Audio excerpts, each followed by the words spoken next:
የሚጠየቁት ኢጃዛ ቤቶች እርጉዝ አይፈልጉም፣ ቤት ውስጥ እንዳይወለድባቸው ስለሚፈሩ እርጉዝ ሲያስጠጉና አሁን ያለሽበትም ኢጃዛ ቤት ውጭልን ያሉሽ እርጉዝ ስለሆንሽ ነው።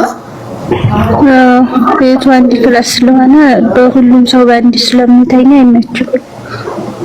ሁለት ክላስም ቢሆን እሺ ብሎ አይቀበሉም። ምክንያቱም ቤት ውስጥ ስለምትወልዱ እንጂ ብትሞቺ ሙሉ ነው የሚለቀሙት።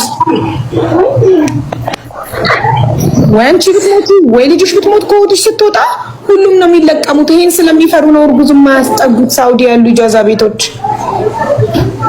እኔም እጠይቃለሁ። እስቲ ቆይ ማን ልጠይቅ? ሌላ ግዴታ ጅዳ መሆን አለበት? ሪያድም የትም ቢገኝ ትሄጃለሽ?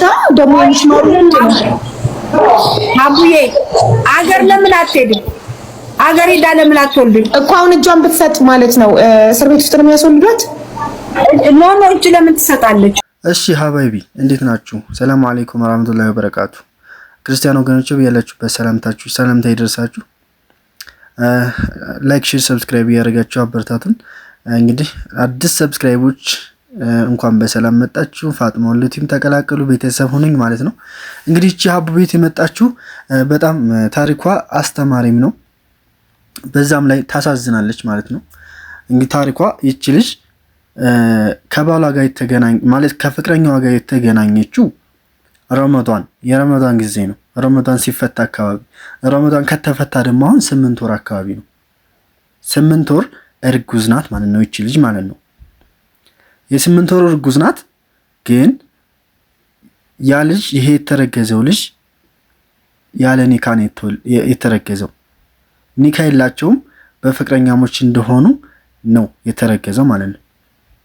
ከዛ በኋላ ወዲያው እንደተገናኙ ነው የተረገዘው።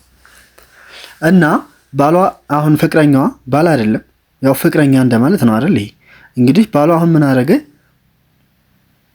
በላዋ ላይ መጀናጀን ጀመረ። አልተጋቡም፣ ቤተሰብም አልነገረችም፣ እሱም አልነገረ። ለምንድን ነው ያልነገርሽው ለቤተሰቦችሽ ማግባትሽን ሲባል ነገ ዛሬ እያልን አልነገርነውም አለች። እንግዲህ ይሄ መዘረክረክ ነው፣ ትልቅ ዝርክርክነት ዋጋ ያስከፍላችኋል።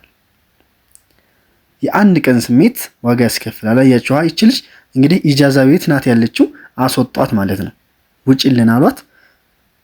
እነሱም በእነሱም ውጭልን ያሏትም በእነሱም አይፈረድም። ምክንያቱም ወይ እሷ በመውሊድ ፈጣሪ ያድርግባት በመውሊድ ወይ እሷ ወይ ልጇ ልሞት ትችላለች። ከዛ በኋላ እስር ቤት የሚገቡት ሁሉም ኢጃዛ ቤት ያሉት ሁሉም ተለቃቅሞ እስር ቤት ይገባሉ፣ ሀቡ እንዳለችው ማለት ነው። እና ይቺ ልጅ 8 ወር ቆይታለች። የ8 ወር እርጉዝ ናት። ስራ መስራት አትችልም። አሁን ላይ ገንዘብም የላትም፣ እየጨረሰች ነው ማለት ነው። እና ባሏ በላዋ ላይ መጀናጀን ጀምሮ ከዛ በኋላ አልፈልግም፣ ልጁንም አልፈልግም፣ አንቺንም አልፈልግም ብሎ አባሯታል ማለት ነው። ይቺ ልጅ እንግዲህ ተመልከቱ። ምክንያቱም አለሁሽ ይላታል፣ የኔ ነሽ ይላታል ምናምን የሚፈልገው እስከሚያገኝ ድረስ ከዛ በኋላ ከብዙ ወራቱ እንግዲህ 4 ወር አካባቢ አብሮኝ ነበረ ምናምን ያለችው። ከዛ በኋላ ነው ያስወጣኝ ምናምን አለች። እና ከባድ ነው፣ በጣም ከባድ ነው። በተለይ በሴት ልጅ ፈተና። ወንድ ልጅ ማወቅ ያለባችሁ ወንድ ልጅ ማህፀን የለውም። ወቁ ይሄን ነገር። ማህፀን የለውም ስንላችሁ እኔም ወንድ ልጅ ነኝ። ሁሉም ወንድ አንድ አይደለም በነገራችን ላይ። ግን ወንድ ልጅ ማህፀን የለውም። አንቺ አረገሽ፣ ወለድሽ 8-9 ወር ከዛ በላይ የምትሸከሚው አንቺ ነሽ እንጂ እሱ አይደለም። እሱ አስረግዘው ጥሎሽ ይሄዳል። ግን አንቺ በዛ ሰዓት የምትንገላችሁ ራስሽ ነሽ። ምጤ መጣ አልመጣ፣ ሰው አገኘው አላገኘው፣ በቃ የሚያርሳችሁ እስከ ማጣት ድረስ የምትደርሱት ራሳችሁ ናችሁ። በስደት ዓለም ደግሞ ዓላማችሁን ሳታሳኩ መውለድ ለራሱ በጣም የሚከብደው። ግን ቢያንስ የሆነ ታመቻቻችሁ፣ ባላችሁ ጥሩ ከሆነ በቃ ደህና ስራ እየሰራችሁ ከሆነ ተተጋባችሁ፣ ደህና ኒካ ካላችሁ ተጋብታችሁም እዚህም ደህና ቤተሰብ ካላችሁ እናት ወይም እህት ካላችሁ ጥሩ ነው። አሁን እቺ እኮ ልትልካው ነበር ልጁን እዛ ወልዳ፣ ግን እንጀራ እናት ናት ያለችኝ አለችው። ለህ በጣም ያሳዘነችኝ እዚህ ላይ እንጀራ እናት ናት ያለችኝ አለ። ግን ይሄ ልጁ ኖርማል ልጅ አይደለም፣ ድቃላ ነው የሚባለው አይደል? ዲቃላ ነው የተወለደ። ይሄ ዲቃላ ደግሞ በሸሪዓችን በእኛ በሙስሊሞች አይቻልም። ዲቃላ ነው፣ ሰደቃ የማያወጣም ይባላል እንደውም ዲቃላ ልጅ እና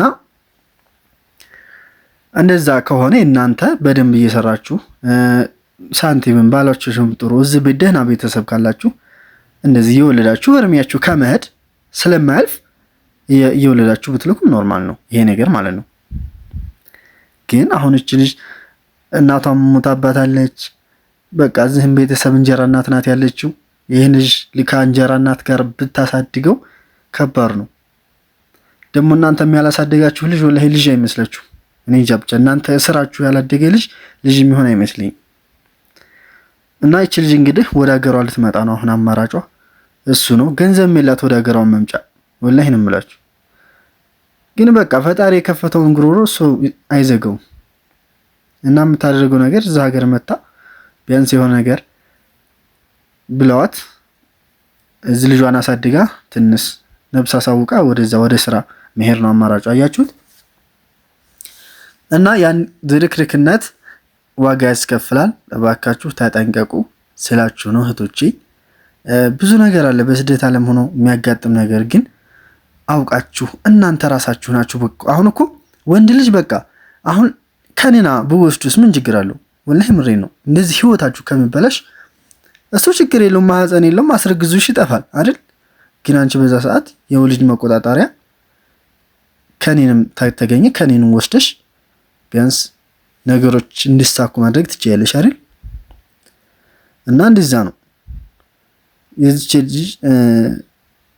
ታሪክ አሳዝኖኛል። በጣም ነው ያሳዘነችኝ። ቢያንስ ያው ተፈጥሮ ነው እንግዲህ ምንም ማድረግ አይቻልም። ያው እንግዲህ በሁላችሁም እንዳይደርስ ራሳችሁን ጠብቁ ስላችሁ ነው። አመሰግናለሁ። ላይክ፣ ሼር፣ ሰብስክራይብ ያደረጋችሁ አበረታቱኝ። ወደ ሀገራችሁም ሊገቡ ያላችሁ ወደ ሀገራችሁ ግቡ፣ በሰላም ግቡልን። እንግዲህ እናንተም ገና የሄዳችሁ መልካሙን ስራ እመኝላችኋለሁ።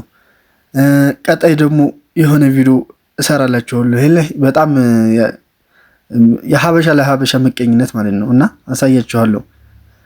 እና እናንተም እያበረታታችሁኝ ስለሆነ በጣም ነው የማመሰግነው። መልካም ሁሉ እመኝላችኋለሁ። በተለይ በስራ በስደት ዓለም ያላችሁ መልካሙን ስራ እመኝላችኋለሁ።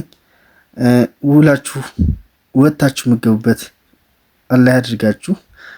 በሰላም ሰርታችሁ ወደ ሀገራችሁ የምትመጡ አላህ ያድርጋችሁ። የያዛችሁ ይበርክትላችሁ። በቃ እኔ ወላሂ ሳልመርቃችሁ አሚን ካላችሁ አሚን ያለው ሁሉ ይድረሰው እና አመሰግናለሁ። መልካም ስራ መልካም ቆይታ ይሁንላችሁ። ቀጣይ ቪዲዮ እስከምንገናኝ ድረስ ቻው።